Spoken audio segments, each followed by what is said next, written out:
ನಮಸ್ಕಾರ ಕರ್ನಾಟಕ, ಎಲ್ಲರೂ ಹೆಂಗಿದ್ದೀರಿ? ಇವತ್ತು ನಾನು ನಿಮಗೆ ಹೇಳ್ತಕ್ಕಂಥ story Balaji chips, Balaji wafers.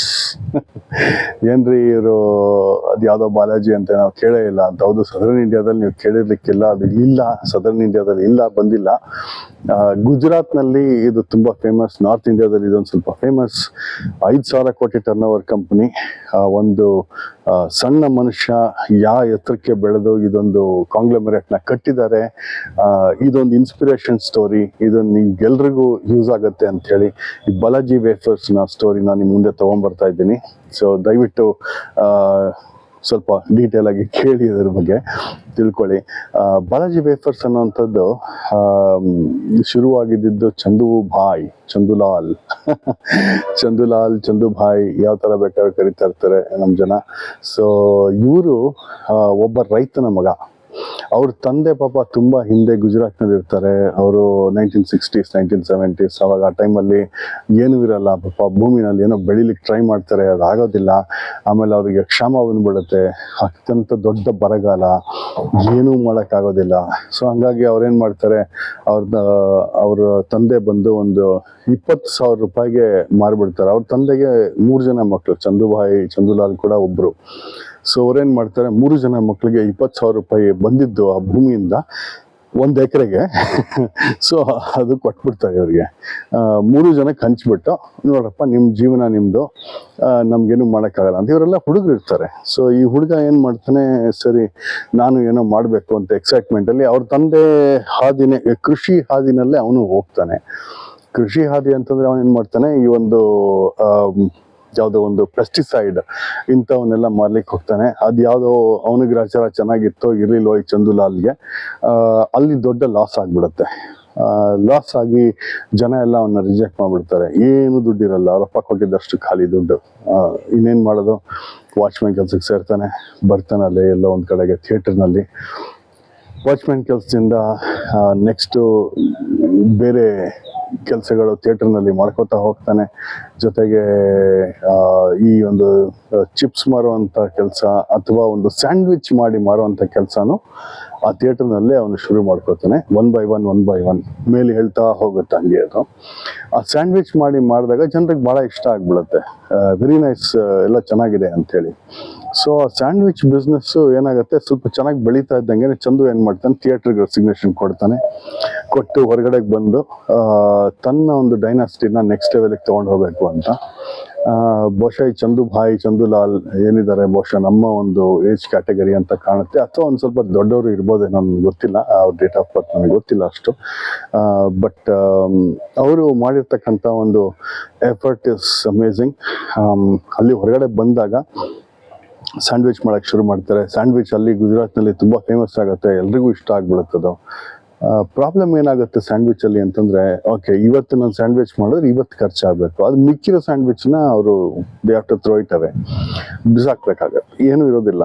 So ಬಿಸಾಕ್ಬೇಕಂತ ಒಂದು ಪರಿಸ್ಥಿತಿನ ಅವ್ರು ಸೇವ್ ಮಾಡೋಕ್ಕಾಗಲ್ಲ. ಆ ಸ್ಯಾಂಡ್ವಿಚ್ನೆಲ್ಲ ಒಂದು ಕಡೆಗೆ ಇಟ್ಟು ಅದನ್ನು ನೆಕ್ಸ್ಟ್ ದಿನಕ್ಕೆ ಯುಟಿಲೈಸೇಷನ್ ಆಗೋ ಥರ ಮಾಡ್ಲಿಕ್ಕೆ ಆಗ್ತಿರ್ಲಿಲ್ಲ. ಶೆಲ್ಫ್ ಲೈಫಲ್ಲಿ ಇಶ್ಯೂ ಗೊತ್ತಾಯಿತು.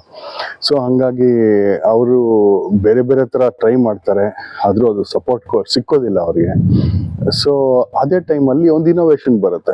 ಇನೋವೇಷನ್ ಏನು, ಚಿಪ್ಸ್ ಮಾಡೋ ಬಿಸ್ನೆಸ್. ಸೊ ಇದೇ ಆಲೂಗೆಡ್ಡೆನ ಇಟ್ಕೊಂಡು ನಾವು ಈ ಥರ ಯಾಕೆ ಚಿಪ್ಸ್ ಮಾಡ್ಬಾರ್ದು, ಜನ ಆಲೂಗೆಡ್ಡೆ ಚೆನ್ನಾಗಿ ತಿಂತಾ ಇದ್ದಾರೆ. ಸೊ ಇವಾಗ ಈ ಟೈಮಲ್ಲಿ ನಾವು ಯಾತಕ್ಕೆ ಚಿಪ್ಸ್ ಮಾಡಬಾರ್ದು, ಚಿಪ್ಸ್ ಮಾಡಿ ಜನರಿಗೆ ಯಾಕೆ ಮಾಡಬಾರ್ದು, ಅದನ್ನೇ ವೇಫರ್ಸ್ ಅಂತ ಹೇಳಿ ಕರೀತಾರೆ. ಪೊಟ್ಯಾಟೊ ವೇಫರ್ಸನ್ನ ಅವರು ಒಂದು ಶುರು ಮಾಡ್ತಾರೆ. ಅಲ್ಲಿ ಮತ್ತೆ ಅದು ಕೂಡ ಫೇಮಸ್ ಆಗುತ್ತೆ. ಆ ವೇಫರ್ಸ್ ಮಾಡಲಿಕ್ಕೆ ಇವ್ರ ಹತ್ರ ಒಂದು ಫ್ಯಾಕ್ಟ್ರಿ ಇರೋದಿಲ್ಲ. ಫೇಮಸ್ ಏನೋ ಮಾಡಿಬಿಟ್ರು, ಎಲ್ರಿಗೂ ಕೊಟ್ಟರು, ಒಂದು ಟೇಸ್ಟ್ ಇತ್ತು. ಬಟ್ ಇವ್ರೇನು ಮಾಡಿದ್ರು, ಎಲ್ಲನೂ ಔಟ್ಸೋರ್ಸ್ ಮಾಡಿಬಿಟ್ಟಿದ್ರು. ಸ್ಯಾಂಡ್ವಿಚ್ ಜೊತೆಗೆ ಪೊಟ್ಯಾಟೊ ವೇಫರ್ಸ್ ಕೂಡ ಹೊರಗೆ ಹೊಟ್ಟೋಗಿತ್ತು.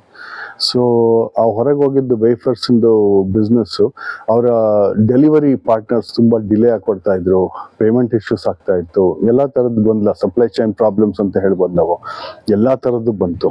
ಆ ಟೈಮಲ್ಲಿ ಏನಾಗುತ್ತೆ, ಇವರು ಸರಿ ಇದು ವರ್ಕ್ ಆಗಲ್ಲ ಅಂಥೇಳಿ ಇವರು ಸಂಜೆ ಹೊತ್ತಿಗೆ ಇವರೇ ಕೂತು ಇವರೇ ಒಂದು ಆ ಚಿಪ್ಸ್, ಆ ವೇಫರ್ಸ್ ಮ್ಯಾನುಫ್ಯಾಕ್ಚರಿಂಗ್ನ ಅವರು ಕಂಡುಹಿಡಲಿಕ್ಕೆ ಹೋಗ್ತಾರೆ. ಎಕ್ಸ್ಟ್ರಾ ಎಫರ್ಟ್ಸ್ ಹಾಕ್ತಾರೆ.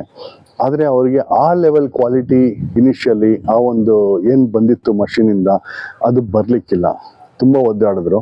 ಸೊ ಅದೇ ಟೈಮ್ನಲ್ಲಿ ಬೇರೆ ಬೇರೆ ಕಡೆಗೆಲ್ಲ ಹೋಗಿ ಎಲ್ಲ ಥರದ್ದು ಹುಡುಕಿದ್ರು, ಆಗಲಿಲ್ಲ. ಬಟ್ ಕಡೆಗೂ ಏನಾಗುತ್ತೆ, ಒಂದಷ್ಟು ಎಫರ್ಟ್ಸ್, ಒಂದು ಸ್ವಲ್ಪ ದಿನ ಸತತವಾದ ಪ್ರಯತ್ನ ಮಾಡಿ ಮಾಡಿ ಮಾಡಿ ಏನಾಯಿತು, ಇವರು ಒಂದು ವೇಫರ್ಸ್ನ ಫೈನಲ್ ಆಗಿ ಒಂದು ಬ್ಯೂಟಿಫುಲ್ ವೇಫರ್ಸ್ನ ಇವ್ರು ಮಾಡ್ಲಿಕ್ಕೆ ಶುರು ಮಾಡಿಬಿಡ್ತಾರೆ. ಇವರಿಗೆ ಸಕ್ಸಸ್ ಸ್ಟೋರಿ ಕಂಡುಹಿಡಿತಾರೆ.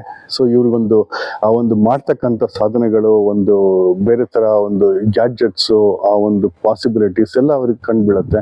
ಜೊತೆಗೆ ಬೇರೆ ಮನೆ ಮಂದಿನೆಲ್ಲ ಸೇರಿಸ್ಕೊಂಡು ಟ್ರೈನ್ ಮಾಡಿ ಅದನ್ನು ರೆಡಿ ಮಾಡ್ತಾರೆ. ಸೊ ಇದೆಲ್ಲ ನಡೀತಾ ಇರೋ ಟೈಮ್ನಲ್ಲಿ ಇವರಿಗೆ ಡಿಮಾಂಡ್ ಜಾಸ್ತಿ ಆಗ್ತಾನೆ ಹೋಗುತ್ತೆ. ನಾರ್ತನ್ ಇಂಡಿಯಾದಲ್ಲಿ ಇವ್ರದ್ದು ಡಿಮಾಂಡ್ ಮೇಲೆ ಮೇಲೆ ಮೇಲೆ ಮೇಲೆ ಹೋಗಿ ಟೈಮಲ್ಲಿ ಏನಾಗುತ್ತೆ, ಇವರಿಗೆ ಏನೋ ಒಂದು ಸಾಧನೆ ಮಾಡಬೇಕು ನಾನು ಅಂತ ಹೇಳಿ ಒಂದು ಫ್ಯಾಕ್ಟ್ರಿ ಶುರು ಮಾಡ್ತಾರೆ. Again machine problem. ಮಷಿನರೀಸ್ ಕೇಳಿದಾಗ ಅದಕ್ಕೇನೋ ಸೂಟಬಿಲಿಟಿ ಇರೋದಿಲ್ಲ, ಇವ್ರಿಗೆ ಬೇಕಾದಂಗೆ ಮಾಡೋದಿಲ್ಲ. ಆ ಮಷಿನ್ ಇವರೇ ಕಂಡುಹಿಡಿತಾರೆ. ಒಂದು 5,000 ರೂಪಾಯಲ್ಲಿ, ಗುಜರಾತಿಗಳು ಹಿಂಗೇನೆ, ಮಾರ್ವಾಡಿಗಳು ಅಂತಂದ್ರೆ, ಗುಜರಾತಿಗಳು ಅಂತಂದ್ರೆ ಇದೇ ಥರನೇ ಕಂಡುಹಿಡಿತಾರೆ. ಕಂಡುಹಿಡಿದು ನಾನು ಮಾಡಬೇಕು ಅಂಥೇಳಿ ಆ ಒಂದು ಚೈನನ್ನು ಅವರೇ ಡೆವಲಪ್ ಮಾಡ್ತಾರೆ. ಮಾಡಿದ್ಮೇಲೆ ಅವರ ಬಿಸ್ನೆಸ್ ಸಕ್ಸಸ್ಫುಲ್ ಆಗಿ ಹೋಗುತ್ತೆ. ಅದೇ ಥರ ಬೇರೆಯವ್ರಿಗೆ ಕರೆದು ಈ ಥರ ಮಷಿನ್ಸ್ ಮಾಡಿ ಅಂಥೇಳಿ ಹೊರಗಿನ ದೇಶದಿಂದನೂ ಇಂಡಿಯಾ ಒಳಗೆ ಹೊರಗೆ ಎಲ್ಲರೂ ಸಪ್ಲೈ ಚೈನ್ನ ತಗೊಂಡು ಮ್ಯಾನುಫ್ಯಾಕ್ಚರಿಂಗ್ ಮಾಡಿ ಇವರು ಒಂದು ಚಿಪ್ಸ್ ಮ್ಯಾನುಫ್ಯಾಕ್ಚರಿಂಗು ಮತ್ತು ಆ ಪ್ಯಾಕೇಜಿಂಗು, ನೈಟ್ರೋಜನ್ ಪ್ಯಾಕಿಂಗ್ ಬರುತ್ತಲ್ಲ, ಸೊ ಅದನ್ನೆಲ್ಲ ಮಾಡಿ ತುಂಬ ಒಳ್ಳೆಯ ಒಂದು ಲೆವೆಲಿಗೆ ತೊಗೊಂಬಂದಿದ್ದಾರೆ. ಸೊ ಇವರು ಲೇಸ್ ಅಂತ ಒಂದು ಕಂಪ್ನಿ ಇದ್ರೂ, ಬೇರೆ ಎಷ್ಟೋ ಜನ ಕಂಪ್ನೀಸ್ ಇದ್ರೂ ಅವರಿಗೆಲ್ಲ ಕಾಂಪಿಟೇಷನ್ನಲ್ಲಿ ಇವರು ಮುಂದೆ ನಿಂತು ಇಟ್ಟು ಈ ಲೆವೆಲ್ಗೆ ಬೆಳಿಬೇಕು ಅಂತಂದರೆ ಇದು ಅಸಾಧಾರಣ ಮಾತು ಅಂತಲೇ ಹೇಳ್ಬೋದು. ಯಾಕೆಂದರೆ ಅದು ಮಾರ್ಕೆಟಿಂಗು ಆಗ್ಬೋದು, ಪ್ಯಾಕೇಜಿಂಗ್ ಆಗ್ಬೋದು, ಪ್ರೆಸೆಂಟೇಷನ್ ಆಗ್ಬೋದು, ಮತ್ತು ಅವರ ಒಂದು ಟೇಸ್ಟ್ ಇದೆಯಲ್ಲ, ಆ ಒಂದು ಟೇಸ್ಟು. ಇವಾಗ ನಮ್ಮನ್ನೆಲ್ಲ ಲೇಸ್ ಅಂತಂದರೆ, ನಮ್ಮಲ್ಲಿ ಬೆಂಗಳೂರಿನಲ್ಲಿ ಲೇಸ್ ಅಂದರೆ ವಾವ್ ಅಂತನ್ಸಿ ನಮಗೆಲ್ಲ ಒಂದು ಅಟ್ರಾಕ್ಷನ್ನು.